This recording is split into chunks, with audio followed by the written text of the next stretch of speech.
সম্মানিত দিনী ভাই বোন, ধর্মের নামে এদেশের মাটিতে মিথ্যা কথা আছে, যার কারণে মানুষ কোরআন মাজিদের গায়ে মিথ্যা দোয়া লিখে দিতে পারে। সে কত বড় দোয়া, এক পৃষ্ঠা যাবত। এইদিকে আছে একটা ছোট দোয়া, দো খাতমিল কোরআন। রাসূল সাল্লাল্লাহু আলাইহি ওয়াসাল্লাম কোরআন পড়া শেষ করলে তিনি বলতেন, সুবহানাকা ওয়া বিহামদিকা আশহাদু আল্লা ইলাহা ইল্লা আনতা আস্তাগফিরুকা ওয়া আতুবু ইলাইক। এই দোয়াকে বাতিল করে মানুষের বানানো দোয়া কোরআন মাজিদের গায়ে লিখে দিয়ে মানুষ চালিয়ে দিচ্ছে, জাতি চালাচ্ছে, জনগণ চালাচ্ছে, আলে ওলামা চালাচ্ছেন।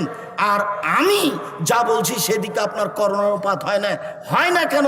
সত্য কথা বলতে এসেছি, রূপক কথা বলতে আসিনি।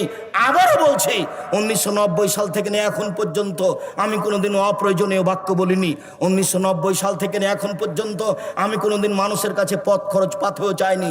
গাজীপুর জেলার কোনো মানুষ যদি বলতে পারে আব্দুর রাজ্জাক সাহেব একদিন আমার কাছে পথ খরচ পাথেও চেয়েছিল, এ কথা প্রমাণ হয়ে গেলে আমি আর জাতির সামনে কোনোদিন বক্তব্য দেব না।